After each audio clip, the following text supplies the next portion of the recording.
저희 파이썬을 따로 하지는 않을 것 같고 그냥 이론 수업만 하려고 하거든요. 원래는 이거 사전 강의로 하고서 하려 했는데 그냥 사전 강의까지 안 하고 오늘 그냥 이론 수업하고 또 다음 시간에 이론 하나 더 하고 다음 주에 마지막으로 실습하고 그러고 이제 마무리가 될 것 같아요.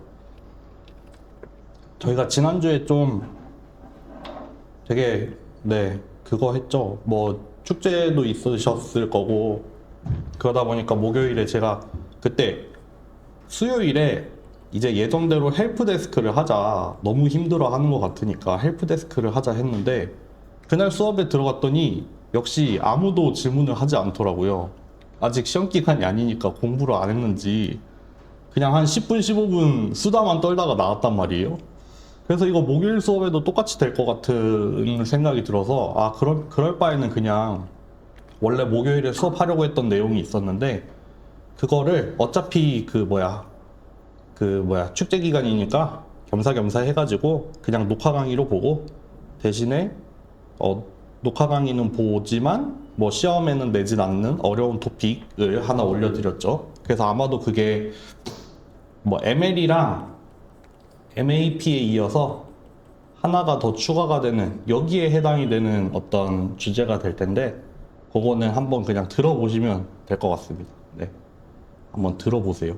뭐 출첵 같은 것도 따로 출첵은 따로 해야 되나? 아니요, 따로 할 필요 없을 것 같고 그냥 들으세요. 들으시면 됩니다. 네, 그렇고요. 그럼 오늘 수업을 한번 시작을 해보죠. 이번 주부터 시작해가지고 하여튼 이론 수업 2번이랑 잠시만요.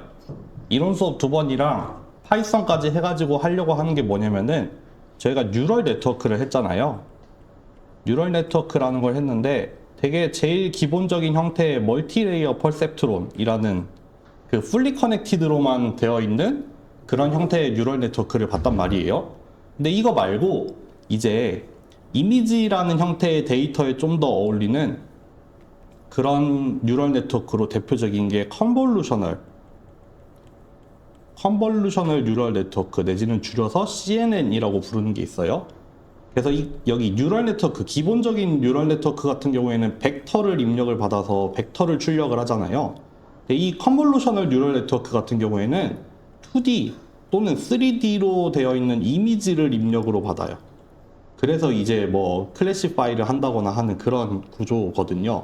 그래서 이 컨볼루셔널 뉴럴 네트워크를 마지막으로 할 텐데 이 컨볼루셔널 뉴럴 네트워크 같은 경우에는 이거를 일단 이해를 하려면 기본적으로 오늘 하게 되는 이 이미지 컨볼루션이 뭐냐? 컨볼루션이 뭐길래 컨볼루셔널 뉴럴 네트워크를 만들었고 그래서 그게 왜 이미지에는 되게 효과가 좋았냐? 뭐 그런 얘기를 해볼 것 같아요. 그래서 오늘 하는 얘기는 잠시만요. 마이크 위치가 애매하네.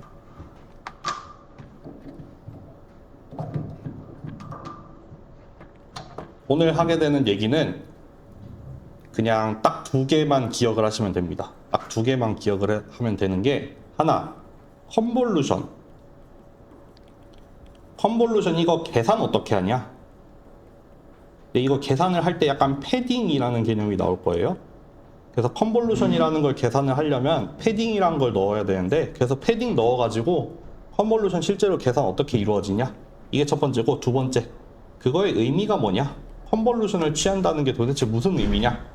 요거 2개만 살펴보면은 오늘은 끝이 날 것 같아요. 그래서 강의 자료를 크게 2파트로 나눠서 들고 왔는데 여기 첫 번째 컨볼루션에 대한 부분은 이제 컨볼루션이 뭔지 쭉쭉 설명을 할 거고 여기 뒤에 엣지 디텍션이라고 나왔는데 이거는 미리 구글 시트에 올려놨는데 여기서부터는 시험범위 아닙니다. 시험범위 아니고 대신에 그 컨볼루션을 이용을 해서 이미지에다가 어떤 일들을 하는지를 하나 예시를 들고 온 거고 그래서 그거는 그냥 간단하게 설명을 할 거고 여기 나오는 막 여러 가지 수식들 이런 거 굳이 알 필요 없어요. 이거 시험에 안 낼 거니까요. 그냥 우리는 이미지 컨볼루션만 잘 이해를 하면 되는데 저기 뒷부분은 그래서 컨볼루션을 이용을 해서 어떻게 사용이 되고 있는지를 그냥 한 가지 예를 들어서 나타내는 거니까 저기는 그냥 듣고 넘어가시면 됩니다. 그럼 한번 시작을 해보죠. 컨볼루션은 일단 어떻게 계산을 하냐면요. 이렇게 말씀을 드릴게요. 하나 추가를 하고 어떤 두 개의 입력이 들어와야 됩니다. 하나만 예를 들어볼까?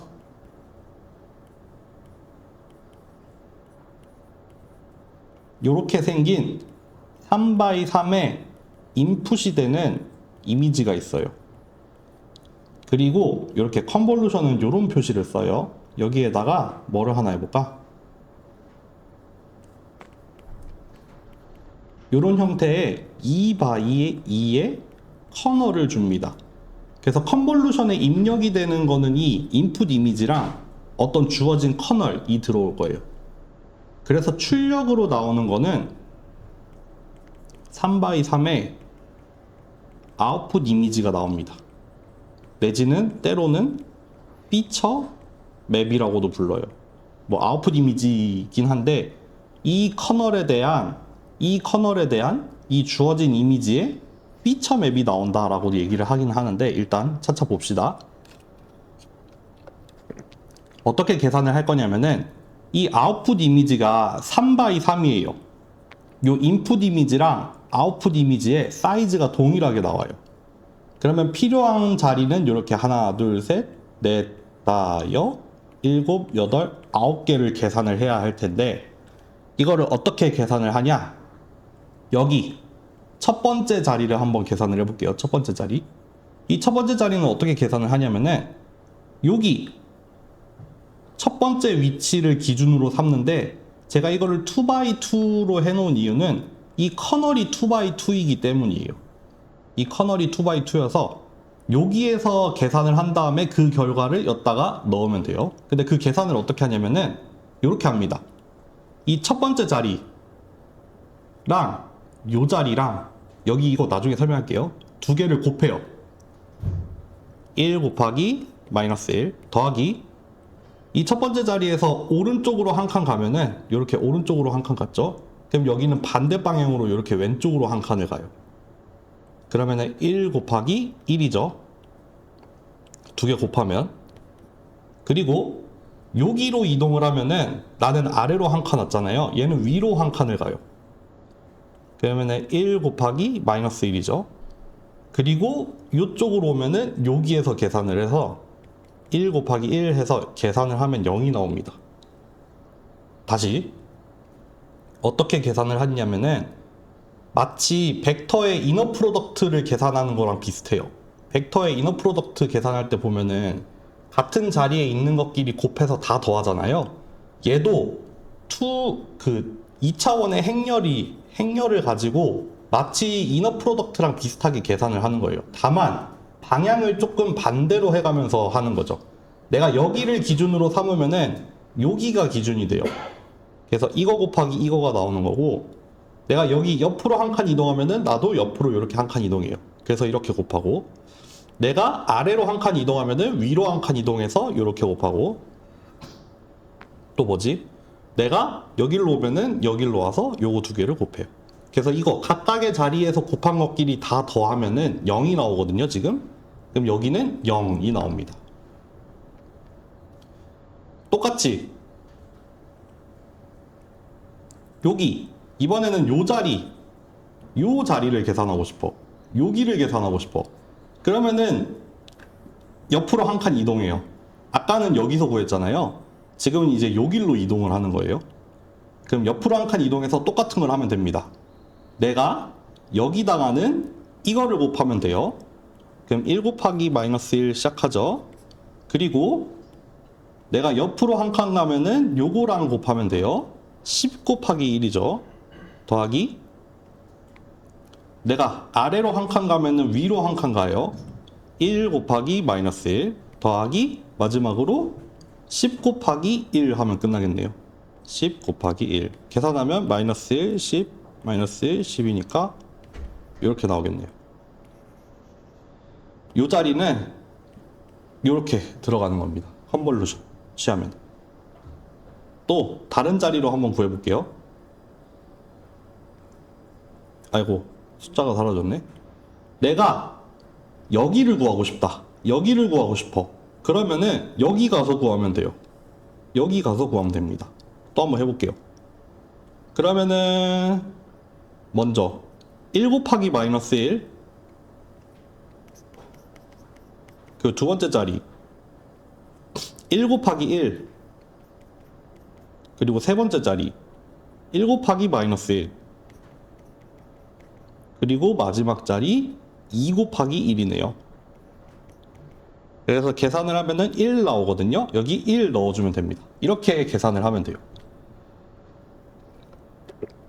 그러면은 마지막 거 여러분들 한번 계산해 보실래요?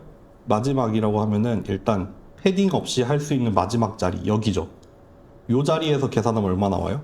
한번 해보실래요? 아, 이거 기초수학 수업이 아니구나. 기초수학 수업에서는 이렇게 중간중간에 풀어보라고 하거든요. 이거 한번 계산해 보세요. 얼마 나오나? 저도 한번 계산해 볼게요. 얼마가 나오나 한번 계산을 해봅시다. 요거랑 요거랑 요거를 하겠네. 그러면은 1 곱하기 마이너스 1, 10 곱하기 1, 2 곱하기 마이너스 1, 9 곱하기 1. 그러면은 19 빼기 3, 16. 얼마 나오세요? 계산해 보셨나요? 혹시 16 나오시나요? 저도 16이 나오거든요. 그쵸? 여기 첫 번째 자리 볼까요? 초록색 1 곱하기 마이너스 1이죠. 여기 두 번째 자리 하늘색 10 곱하기 1 하죠. 그리고 세 번째 자리 2 곱하기 마이너스 1하고 마지막 자리 9 곱하기 1을 하니까 이렇게 나옵니다. 그래서 계산을 하면은 16. 그럼 여기다가 16 넣으면 돼요. 이렇게 계산하면 돼요. 그럼 이제 여기서 이 시점에서 이런 얘기를 해야겠죠.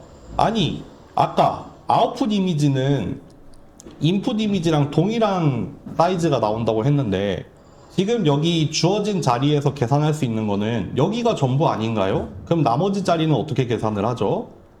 나머지 자리를 계산을 하려고 하면은 어떻게 돼요, 지금? 내가 나머지 자리를 계산을 하고 싶으면 예를 들어서 내가 여기를 계산을 하고 싶어. 그러면은 여기서 계산을 해야 되잖아요. 여기 값이 없어, 지금. 여기에 값이 없죠. 마찬가지로 내가 그 밑에 값을 구하고 싶어. 마찬가지로 내가 여기서 구해야 돼요. 여기가 비어 있단 말이에요. 그거를 채워주는 게 뭐냐면은 그거를 채워주는 게 패딩입니다. 패딩. 이렇게 주어진 인풋 이미지랑 아웃풋 이미지의 사이즈를 같게 하려면 여기에다가 우리가 임의의 값을 추가를 해야 돼요.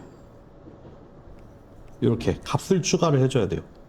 이렇게 값을 추가를 해서 원래 행렬은 이렇게 3x 3짜리였는데 원래 행렬은 3x 3인데 여기 경계에서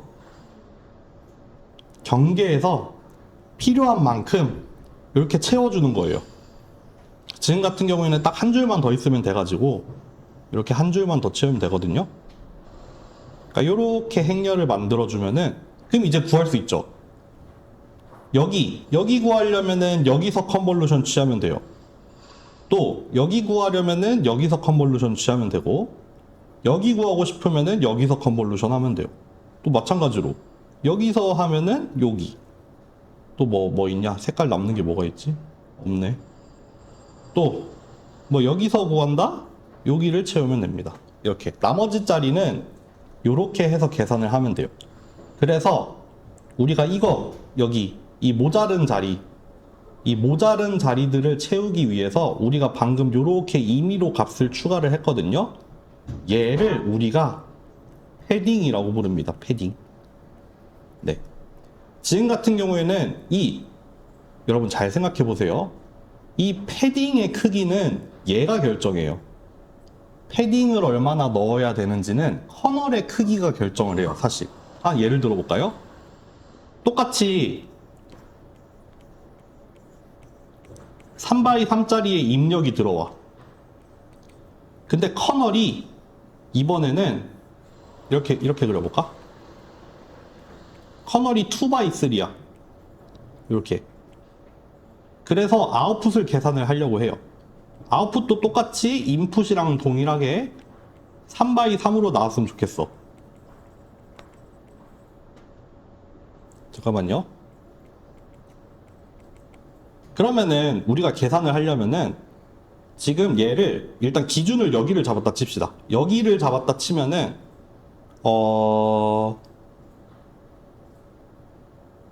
이렇게 해볼까? 미리 패딩부터 얘기를 할게요. 패딩을 얼만큼 넣어야 되냐면은 이렇게 넣어야 돼요. 여기 이렇게 패딩을 넣어야겠죠. 왜냐면 커널이 지금 커널의 크기가 2x3니까 이 커널을 이용을 해서 이 입력 이미지를 가지고 3x3의 아웃풋을 내려면은 지금 여기 위아래 방향, 여기 행 방향으로는 얘가 2니까 한 줄만 더 하면 돼요. 한 줄만 더 있으면 돼. 내가 여기서 구하고 여기 한 줄 더해서 여기 구하면 되죠. 그러니까 이 행 방향으로는 한 줄만 더 하면 되는데 이 열 방향으로는 2줄을 더해야 돼요. 왜냐면은 내가 여기 3칸을 구하려면은 내가 여기서 한번 구하고 여기도 이미 패딩이 한번 필요하죠. 내가 요 자리 구하려면은 여기서 패딩 하나 써야 되고 여기 구하려면은 그냥 원래 이미지에 겹쳐 놓으면 되는데 여기 구하려면은 또 패딩이 한 줄 더 필요해. 그러니까 내가 지금 패딩을 얼마나 넣냐면은 여기 행 방향으로는 딱 한 줄만 넣었지만, 그러니까 한 행을 넣었지만 열 방향으로는 2열을 추가를 했어요. 왜 그러냐면 요거 때문이에요. 2x3였으니까. 네, 이렇게 해서 패딩은 필요한 만큼 넣으면 됩니다. 패딩의 크기는 여기 직접 써야겠다. 패딩의 크기는 필요한 만큼이에요. 필요한 만큼만 넣으면 돼요. 근데 이 크기는 뭐가 결정한다? 커널이 결정한다. 커널이 얼마만큼 크냐에 따라서 우리가 넣어야 될 패딩의 크기가 같이 결정이 됩니다. 이렇게 계산하시면 돼요. 그래서 실제로 여기 마지막도 한번 계산해 볼까요? 내가 여기 구한다. 그럼 여기다가 넣으면 되죠. 아마도 결과는 0일 것 같아요. 뭐야? 깜짝이야. 어이구. 목에 뭐가 간질간질하길래 잡았더니 벌레가 있네? 네, 여기 0 나오겠죠, 0. 여기도 계산을 해보면은 제 생각에는 여기도 0이 나올 것 같아요. 그림이 점점 더러워지네. 여기도 계산해보면은 제 생각엔 0 나올 것 같아요. 네, 여기도 0, 여기도 0 이렇게 나올 것 같네요. 네, 이렇게 계산이 됩니다. 그래서 제가 아마도 뭐 낸 적도 있고 안 낸 적도 있는데 일단 컨볼루션을 어떻게 구하는지에 대해서 기말고사 때 물어본 학기도 있거든요. 그러니까 요거를 실제로 계산을 하실 줄도 알아야 됩니다. 네. 그래서 어쨌든 컨볼루션을 계산해봐라 라고 하면 이렇게 계산을 하시면 됩니다. 그래서 한번 봅시다. 막 어려운 말이 나와 있는데 어려운 말은 사실 그렇게 중요하지 않고 여기 이게 사실 컨볼루션을 식으로 표현하라고 하면은 이렇게 써야 돼요. 이거 좀 복잡하죠? 이거 좀 복잡합니다. 하이라이트는 뭐냐면은 내가 이 여기 R이라고 나와 있는 이게 뭐냐면은 아웃풋의 i행 j번째 값을 말하는 거예요. 아웃풋의 i행 j열. 그거를 어떻게 구하냐면은 여기서는 인풋을 뭘로 했지? 인풋을 F라고 했네요. 그리고 커널을 H라고 했는데 여기가 포인트입니다. 여기 마이너스 U 마이너스 V UV예요. 그러니까 내가 이 입력 이미지에서 변화해 나가는 양, 그러니까 아까 입력 이미지에서 기준을 잡고 오른쪽으로 한 칸 아니면 아래로 한 칸 이런 식으로 가잖아요. 그렇게 갈 때 커널에서는 반대 방향으로 가야 돼요. 커널에서는 반대 방향으로 가야 됩니다. 여기서는 여기서 출발해서 1로 가던가 1로 가던가. 내가 이 입력 이미지에서 오른쪽으로 한 칸 가면은 나는 커널에서는 왼쪽으로 한 칸 가면서 곱해야 되고, 내가 입력 이미지에서 아래로 한 칸 가면은 나는 여기 커널에서는 위로 한 칸 가야 돼요. 방향이 반대다. 이게 좀 약간 포인트긴 합니다.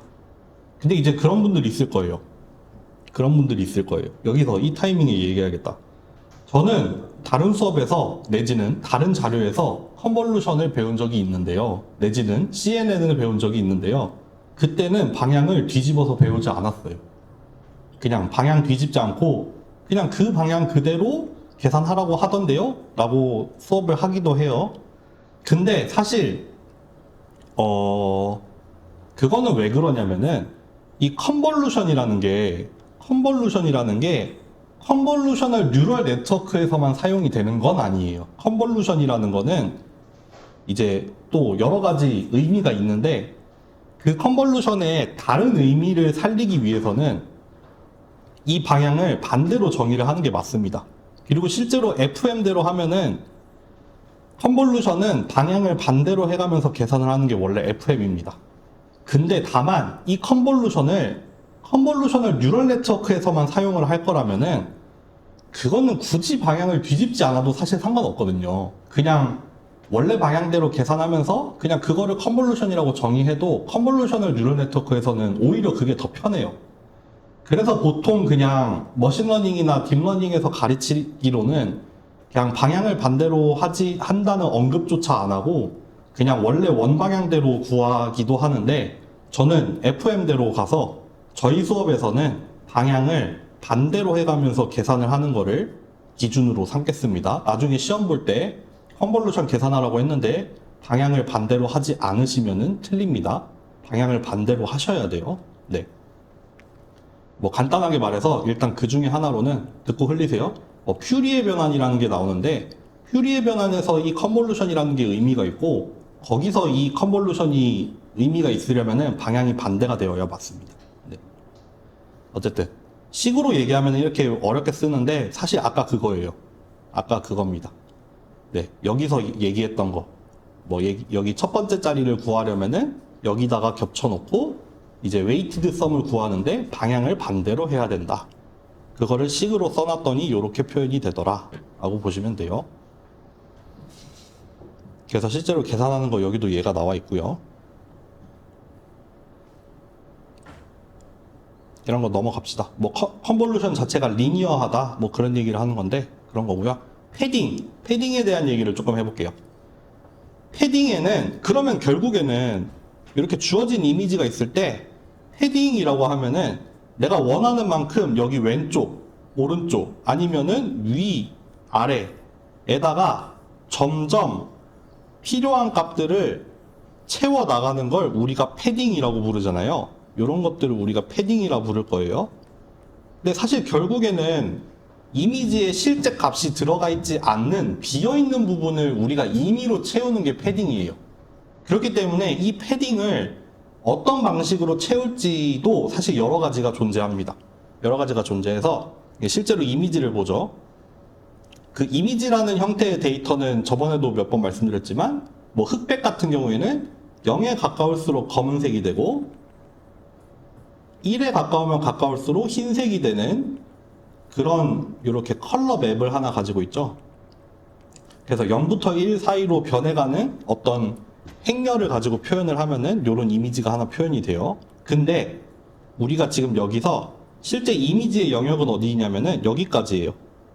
실제 주어진 이미지는 여기고 여기 바깥으로는 지금 뭐가 들어가 있는 거냐면은 패딩이 들어가 있어요. 패딩이 들어가 있습니다. 근데 그 중에서도 여기 제로 패딩 뭐예요? 이 패딩 영역에 0을 채운 거예요. 여기 안에 있는 이 이미지랑은 상관없이 그냥 패딩이 필요할 때 아까 같은 경우에 아까 값을 뭘 넣냐면은 아까 여기에다가 제가 값을 채우면서 그때는 뭔가 다른 값을 넣었잖아요. 근데 그게 아니라 여기다가 만약에 패딩을 넣어야 돼. 근데 0으로 꽉 채워. 이러면은 제로 패딩입니다. 네, 이렇게 채우면은 제로 패딩입니다. 그렇기 때문에 여기 패딩을 넣은 여기가 요 영역이 지금 완전 새까맣게 나온 이유가 뭐냐면은 여기 안에 0으로 찼으니까 거기를 굳이 이미지로 표현을 하면은 검은색으로 나온 거가 되겠죠. 어떤 경우에는 이게 적합할 수도 있겠죠. 두 번째, 여기가 주어진 이미지예요. 이 패딩은 랩이라고 하는데 이게 뭐예요? 바둑판이죠. 바둑판식입니다. 요 똑같은 이미지를 여기다가도 딱 확장을 하고 여기다가도 확장을 하는 식으로 바둑판식 배열을 한 거예요.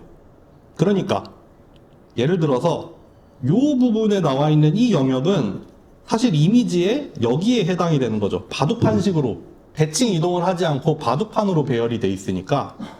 그리고 마찬가지로 여기에 해당이 되는 이 영역의 패딩은 사실은 여기에 해당하는 이미지가 될 거고, 또 여기 밑에 부분은 여기가 될 거고, 여기 왼쪽 부분이 여기 가서 붙어 있죠. 이렇게 들어가는 겁니다. 그래서 바둑판식으로 배열을 해서 패딩을 넣는 거가 됩니다. 반대로 여기 미러 같은 경우에는 뭐냐면은 여기 주어진 이미지를 대칭 이동을 시켜서 넣는 거예요. 예를 들면 이미지가 뭐 3 한 페이지 추가할게요. 내가 1, 2, 3, 4, 5, 6, 7, 8, 9 라고 이미지가 있다 라고 했을 때 저기 나와 있는 미러라고 하면은 3, 2, 1, 6, 5, 4, 9, 8, 7, 7, 8, 9, 4, 5, 6, 1, 2, 3 이렇게 넣겠다는 거죠. 필요하면 필요한 대로 이렇게 8, 5, 2, 5, 6, 3 이런 식으로 내가 패딩을 이렇게 넣어가겠다가 미러가 됩니다. 미러. 이미지를 대칭 이동을 시켜서 넣는 겁니다. 네. 그리고 여기 또 클램프라는 게 나오죠. 클램프는 뭐냐면은 요렇게 넣습니다. 여기를 다 빼버리고 어떻게 넣냐면은 333, 666, 999, 987, 147, 123 이렇게 쭉쭉쭉. 클램프 같은 경우에는 뭐냐면은 여기 테두리에 있는 값을 무한히 늘려가는 거를 우리가 클램핑이라고 해요. 네. 이것도 역시 패딩의 한 방법이 되겠죠. 그래서 뭐 여러 가지 있습니다. 여기 다시 볼까요? 제로 패딩. 전부 다 0으로만 가득 채우는 거. 컨스턴트 패딩. 뭔가 우리가 명시를 해놓은 숫자로만 그냥 가득 채우는 거. 사실 이거 같은 경우에도 컨스턴트 패딩이죠. 0이라는 숫자를 컨스턴트하게 다 넣은 거니까 그렇게 얘기를 할 수 있어요. 그리고 방금 봤던 클램프. 뭐다? 가장 가장자리에 있는 픽셀을 무한하게 그냥 반복을 해라. 네. 그리고 또 뭐 있죠? 랩. 이거는 뭐였어요? 바둑판식이었죠. 바둑판식. 그리고 미러가 있었죠. 이거는 대칭 이동을 시켜가지고 이미지의 부족한 부분을 채워 나가는 거를 미러라고 했습니다. 네. 이렇게 패딩을 채우시면 돼요. 그래서 분명히 기출 찾아보시면 이런 거 나와 있을 거예요. 이미지를 하나 주고 커널을 하나 준 다음에 어떤 패딩을 적용을 해서 아웃풋을 한번 계산해 보세요 라는 시험 문제가 한 번 있었습니다. 몇 번 있었습니다. 네. 이렇게 하면은 이제 어떻게 계산을 하느냐. 아까 이렇게 얘기했죠. 오늘 하는 거. 첫 번째, 컨볼루션을 어떻게 계산하냐. 패딩이란 게 나올 텐데 그 패딩을 적용을 해서 컨볼루션을 실제로 어떻게 계산하냐가 첫 번째고, 두 번째, 그래서 컨볼루션을 하는 의미가 뭐냐. 요거를 한번 해보겠습니다. 컨볼루션의 의미가 뭐냐면은 여러분 이너 프로덕트를 한번 생각을 해보죠. 이너 프로덕트 뭐 1, 2, 3 뭐 1, 0, 1 요런 두 벡터가 있어. 그래서 이 두 벡터를 이너 프로덕트를 취해요. 그러면은 같은 자리에 있는 애들끼리 요렇게 곱하잖아요. 그래서 계산하면은 4 나오겠죠. 이렇게 이너 프로덕트를 취하는데 일단 이너 프로덕트를 계산하는 방법은 컨볼루션이랑 비슷해요. 같은 자리에 있는 애들끼리 이렇게 곱해서 리니어하게 다 더하면 돼요. 근데 이 이너 프로덕트가 갖는 의미가 뭐냐면은 이 두 벡터 사이에서 서로가 서로에 대해 어떤 성분이 얼마나 되냐 뭐 이런 거잖아요. 그러니까 두 벡터가 이렇게 표현을 할까요? 내지는 두 벡터 사이에 유사도가 된단 말이죠. 두 벡터의 이너 프로덕트는 뭐 서량대수에서 말하기로는 그 어떤 투영에 해당이 되잖아요. 한 벡터를 다른 벡터에다가 투영을 시켰을 때의 그 크기. 그래서 90도가 될 때 완전 0으로 떨어지고 방향이 반대가 되기 시작하면 마이너스가 나오기도 하고 그렇게 되죠. 이렇게 두 벡터 사이에 이렇게 사이각이 있어서 뭐 x랑 y 두 개의 이너 프로덕트다 라고 하면은 얘의 크기랑 얘의 크기에다가 코사인 세타를 해서 요 코사인이 작으면 작을수록, 그러니까 두 벡터가 방향이 일치하면 일치할수록 큰 값으로 나오고 두 방향이 완전히 엇갈리면 엇갈릴수록 작은 값이 나오는 그런 게 이너 프로덕트란 말이죠. 그래서 요즘에는 이 이너 프로덕트를 두 벡터 사이의 유사도로 사용을 많이 하기도 해요. 막 코사인 같은 거 사용해서. 그러니까 두 벡터가 비슷하면 비슷할수록 큰 값, 다르면 다를수록 0, 반대되면 반대될수록 마이너스가 나오는 그런 성질을 가지고 있는 게 이너 프로덕트란 말이에요. 근데 문제는 아닌데, 어쨌든 이 컨볼루션에서 하는 게 뭐냐면은 이렇게 주어진 인풋 이미지가 있고, 뭐가 주어지냐면은 보통 좀 작은 사이즈로 커널이 이렇게 주어져요. 그래서 그 결과로 얻어지는 이 아웃풋이 나와. 이 커널을 사실은 이 커널을 요렇게 대칭 이동을 시켜가지고 그거를 여기다가 요렇게 엎어보는 거잖아요. 요렇게 엎어서 대칭 이동이 된 커널을 요 자리에다가 딱 겹쳐놓고 그 자리에서 마치 이너 프로덕트를 계산하듯이 계산한 다음에 여기 자리의 값을 딱 구하는 게 컨볼루션이에요. 그 다음에 또 뭘 구해요? 얘를 요거 지우고 할게요. 요 대칭 이동이 된 커널을 가지고 또 옆으로 한 칸 이동을 해. 그래서 또 요 자리를 하나 구해. 또 여기서 이거를 하나 구해. 그래서 요 자리를 하나 구해요. 이거를 쭉쭉쭉쭉 얘를 어떻게 해요? 얘를 이렇게 이미지를 막 훑어가면서 한 칸 한 칸 이동하면서 쭉 훑어 내려와 가지고 여기를 한 칸 한 칸 채워 나가는 게 컨볼루션이잖아요. 이 컨볼루션을 취한다는 게 그런 의미죠. 그럼 뭐예요? 예를 들어서 이 아웃풋 이미지에서 여기에 들어있는 어떤 값 하나, 그게 의미하는 게 뭐냐면은 이 인풋 이미지에서 요 커널 크기만큼 여기 안에 들어있는 그 값들이 얘하고 얼마나 비슷하냐를 담고 있는 거란 말이에요. 그렇게 되겠죠? 그렇게 되겠죠? 또 여기 옆에 있는 얘가 의미하는 거는 여기가 얘랑 얼마나 비슷하냐. 또 얘가 의미하는 그 값은 여기가 여기랑 얼마나 비슷하냐가 될 거예요. 보세요, 여러분들. 아까 계산했던 거 한번 다시 볼까요? 이렇게 생겼어요. 이거 한번 좀 옮겨서 써볼게요. 복사를 합시다. 그래, 어쩌고 저쩌고 해서 계산 다 했다 쳐. 계산 막 다 했어. 좀 깨끗하게 지워봅시다. 계산을 아까 여기다가 패딩을 뭐라고 넣었냐면은 클램핑을 해서 넣었어요. 그렇게 계산을 했더니 그 컨볼루션 이미지가 어떻게 나왔냐면은 요렇게 나왔어요. 요렇게 나왔습니다. 이것도 다 지울까? 보세요. 여기 주어진 이 커널을 보세요. 이 커널이 사실 이게 어떻게 생겼냐면은 얘를 그 상하 좌우를 대칭 이동을 시키면은 사실상 요렇게 생긴 거잖아요. 대칭 이동을 하면은. 그럼 요렇게 생긴 거를 이제 얻다가 여기다가 이렇게 겹쳐보는 거죠. 여기다가 겹쳐보고 여기다가 겹쳐보고 이렇게 겹쳐보고 이렇게 막 훑어가면서 이렇게 계산을 한 거란 말이에요. 그쵸? 그랬더니 여기 이 자리에선 0이 나왔대. 여기선 0이 나왔어요. 당연히 그렇겠죠. 왜 그래요? 이게 의미하는 게 뭐예요? 이미지의 변화량을 보는 거가 돼요. 사실 여기가 마이너스가 붙어있고 여기가 플러스가 붙어있잖아요. 그러니까 여기 오른쪽에 있는 값에서 왼쪽에 있는 값을 빼라 가 되잖아요. 그러니까 여기를 보면은 여기에서 여기를 빼봤자 0이 나오잖아요. 그쵸? 그러니까 여기가 적은 값이 나온 거겠죠. 또 한 칸 옆으로 가서는 어떻게 됐냐면은 한 칸 옆으로 갔더니 여기서 계산을 했어.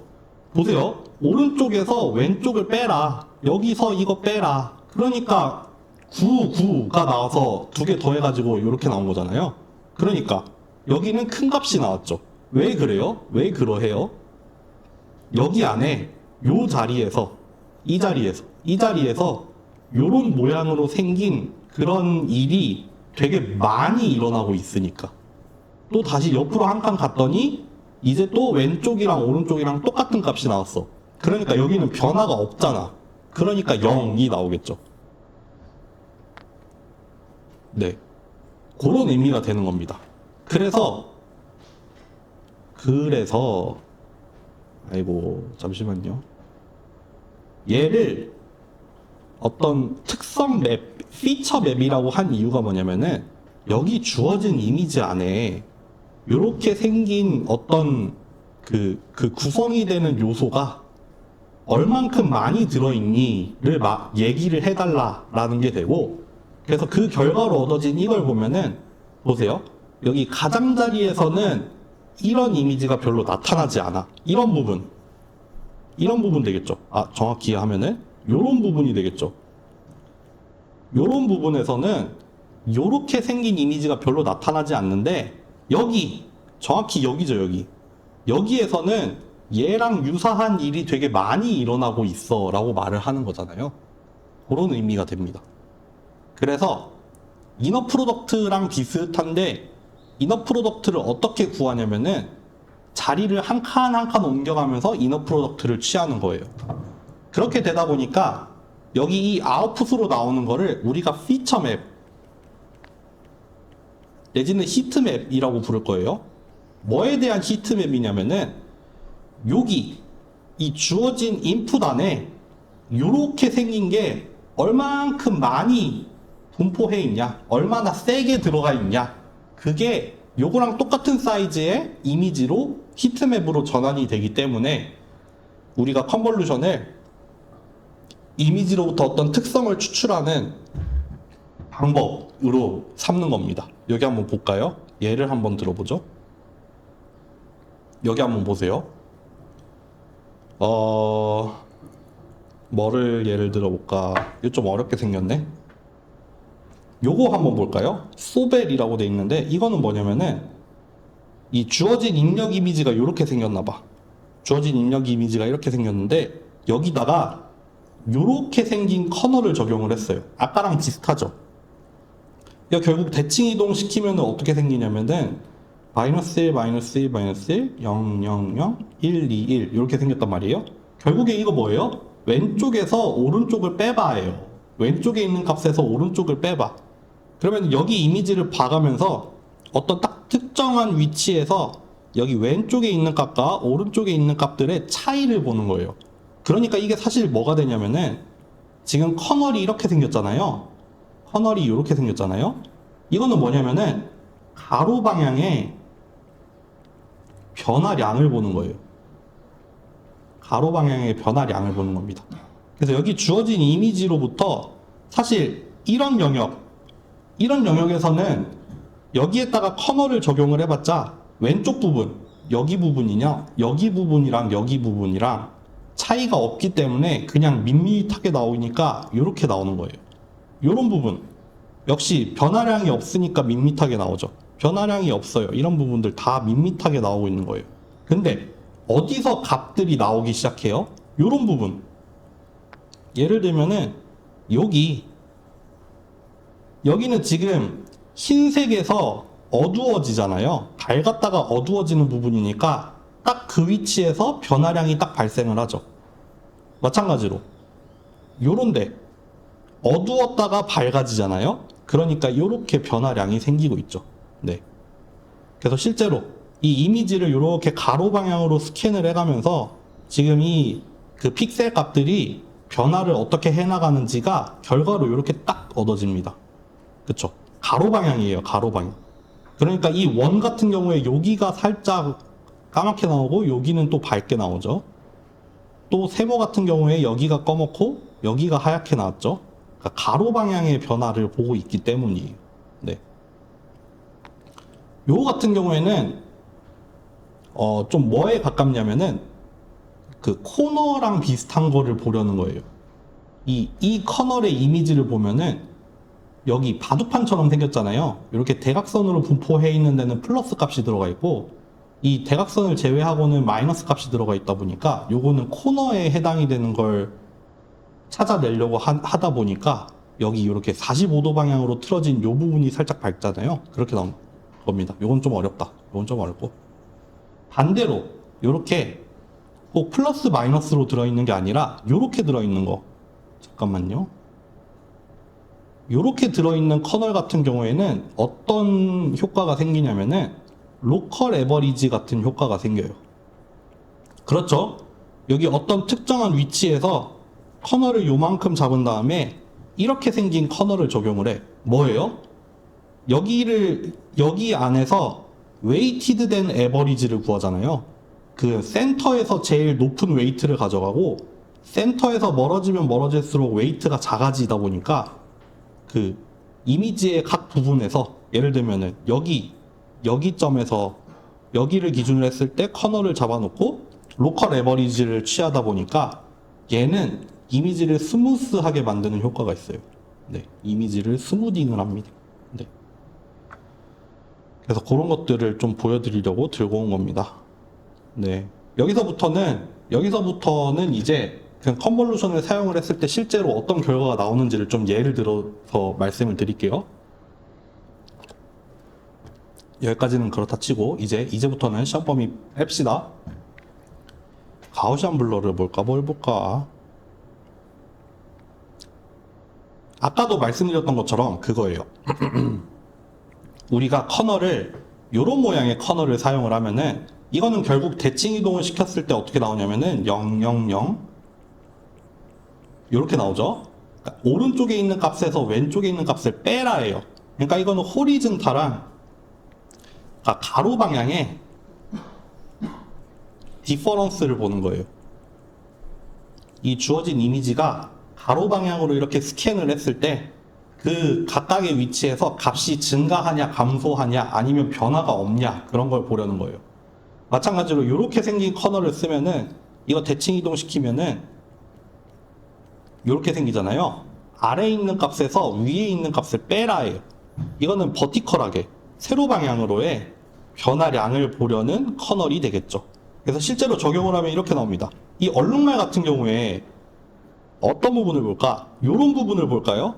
이런 부분을 보면은 이미지가 얘를 만약에 확대했다 쳐. 얘를 엄청 확대하면은 여기는 흰색이 들어있고 여기는 까만색이 들어있는 이 가로 방향의 줄무늬가 되잖아요. 그러니까 이렇게 생긴 이미지 같은 경우에는 우리가 이 이미지를 가로 방향으로 이렇게 조사를 해봤자 가로 방향으로는 변화가 없어. 그쵸? 그렇다 보니까 요런 부분이 그냥 밋밋하게 나온 겁니다. 네. 얘가 가로 방향이고 얘가 세로 방향의 결과예요. 그러니까 여기가 밋밋하게 나온 이유는 지금 줄무늬가 가로로 퍼져 있다 보니까 그렇게 나온 거예요. 반대로 여기가 진하고 여기가 검은색이 됐든 흰색이 됐든 이런 부분이 진하게 나타나는 이유는 뭐냐면은 이 이미지를 세로로 이 커널을 세로 방향으로 이동을 시켜가면서 계산을 했을 때 이런 부분에서 변화가 나타나잖아요. 흰색이었다 검은색이 되고 검은색이었다가 흰색이 되니까 그런 부분에서 좀 강한 결과가 나왔기 때문에 요런 데가 좀 진하게 검거나 진하게 흰색이 나온 거죠. 네. 그런 결과가 나온 겁니다. 역시 마찬가지로 이런 부분을 보면은 이 줄무늬가 지금 세로 방향으로 있기 때문에 여기는 변화가 크지만 여기는 변화가 좀 밋밋해지죠. 그래도 좀 약간 비스듬하니까 그렇게 나와 있어요. 요런 부분을 보면은 가로 방향으로의 변화는 또렷하죠. 그렇지만 세로 방향으로의 변화는 별로 없죠. 그러니까 여기가 진하고 여기는 그냥 별거 없고. 그래서 어떤 커널을 사용하는지에 따라서 우리가 이미지로부터 어떤 우리가 원하는 정보들을 추출을 해낼 수가 있어요. 그런 것들을 보여주는 겁니다. 실제로 요거는 하지 말까? 그래서 실제로 이런 컨볼루션을 사용을 해서 뭘 하냐면은 여기 나와 있는데 엣지를 디텍트 하는 거예요. 엣지. 그 그림에 있는 가장자리만을 디텍트를 하고 있는 거예요. 그래서 여기 주어진 이미지에서 어디가 그 뭐라고 해야 되지? 그 이미지의 가장자리 부분들이 어떻게 되어 있냐를 추출을 해줘 라고 했더니 뭐 이거는 중간 단계에서 나온 이미지고 이게 최종적으로 나온 거거든요. 그러니까 이거는 0 또는 1로 되어 있는 바이너리 이미지예요. 어디가 엣지다 라고 얘기를 해주는데 잘 나왔죠. 우리가 딱 예상하는 것처럼 이런 부분에서 엣지들이 또렷하게 나타나고 있죠. 그리고 줄무늬마다 이렇게 엣지가 뿅뿅뿅뿅 튀어나오고 있죠. 이런 게 이제 컨볼루션을 사용을 해서 이 주어진 이미지로부터 그 이미지의 엣지만을 추출을 해줘 라고 해서 얻어진 결과입니다. 이거 궁금하신 분들은 여기 타이틀에도 있지만 이 캐니 엣지 디텍터라는 거를 찾아보시면은 이런 결과를 만드실 수가 있어요.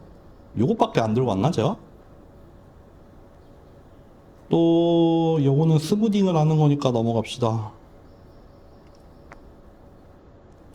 요것까지만 보고 오늘 끝냅시다. 이거 같은 경우에는 뭐냐면은 여기가 인풋이고 여기가 커널이고 여기가 아웃풋이에요. 그러면은 이 커널을 한번 보세요. 이 커널을 보면은 이 커널 같은 경우에는 지금 흰색에서 검은색이 이렇게 나타나 있으니까 요거는 이쪽 방향으로 이 커널 이미지가 여기에 이렇게 큰 값이었다가 작은 값이었다가 이렇게 되는 거예요. 요 방향으로 딱 진행을 하면서 봤을 때 이 커널은 이 세로 방향으로 커졌다 작아졌다예요. 그러니까 여기 나와 있는 이 커널 같은 경우에는 세로 방향의 변화량을 보려는 거죠. 세로 방향의 변화량을 보려는 거니까 아까처럼 이런 결과가 얻어졌죠. 여기 이런 부분에서 세로 방향으로의 변화가 크니까 까매졌다가 하얘졌다가 까매졌다가 하얘졌다가. 근데 요런 이 주둥이 여기 안에서는 사실 세로 방향의 변화가 별로 없으니까 그냥 밋밋한 회색이 나온 거죠. 근데 여기 두 번째 거 볼까요? 이거는 비슷하게 생긴 커널인데 방향이 약간 틀어져 있어. 그래서 요렇게 돼 있어. 약간 삐뚤룩한 방향으로 커널이 형성이 돼 있어요. 이거는 뭐겠어요? 이미지를 요렇게 스캔을 해갔을 때, 이미지를 이 방향으로 잘랐을 때 변화가 어떻게 나타나냐를 보여줘 라는 의미가 돼서 지금 같은 경우에는 오히려 이렇게 수평한 부분보다 이렇게 대각선으로 삐뚤어져 있는 부분의 변화가 더 극명하게 나타나잖아요. 그게 커널이 이런 모양이기 때문이에요. 이런 부분에서 가장 강하게 나타나겠죠. 왜냐하면은 여기 이 콧등에 있는 이 줄무늬를 이렇게 삐뚤룩하게 잘라 나가기 시작하면은 그 변화가 커졌다 작아졌다 커졌다 작아졌다 하니까 여기가 뚜렷하게 나타난 거고, 여기는 내가 조사하는 방향이랑은 좀 다르니까 옅게 나타난 게 되겠죠. 마찬가지로 마지막으로 지금 같은 경우에는 요 방향으로 가는 거죠. 요 방향. 그래서 이렇게 커졌다 이렇게 작아지는 거죠. 그러니까 이미지를 요 방향으로 조사할 거예요. 그러니까 여기가 지금은 밋밋해지죠. 여기가 밋밋해져서 이미지가 저쪽 방향으로는 변화가 없습니다. 반대로 여기 있는 이 줄무늬들은 가로지르면서 변화가 커졌다 작아졌다 하니까 이렇게 결과가 나오는 겁니다.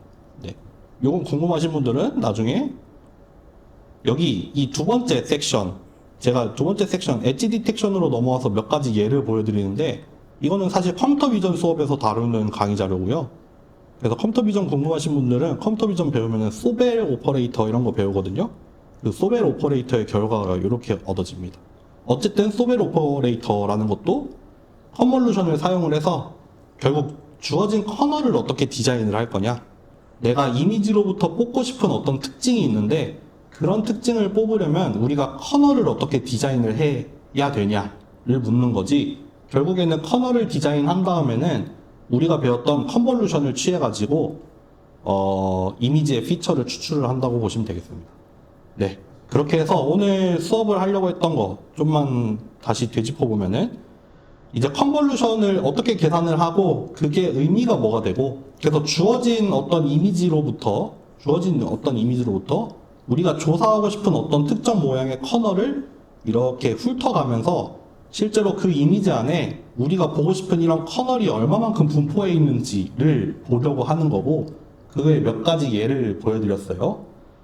그래서 이제 다음 시간에는 이제 뉴럴 네트워크에서 우리가 한 가지 종류의 레이어만 배웠단 말이에요. 풀리 커넥티드 레이어 하나만 배웠는데, 다음 시간에는 컨볼루셔널 뉴럴 네트워크에 들어가서 컨볼루션을 사용을 하는 레이어를 뉴럴 네트워크에 추가하는 걸 배울 겁니다. 그래서 아까도 잠깐 말씀드렸지만 기존의 풀리 커넥티드 레이어 같은 경우에는 그냥 벡터를 입력받을 수밖에 없었지만 이제 컨볼루션을 이용을 하게 되면은 2D나 3D의 이미지를 받을 수 있고 거기에다 커널을 넣어서 우리가 컨볼루션을 계산을 하는 그런 레이어를 추가를 해서 이제 이미지를 위한 뉴럴 네트워크를 만들게 될 것 같습니다. 네.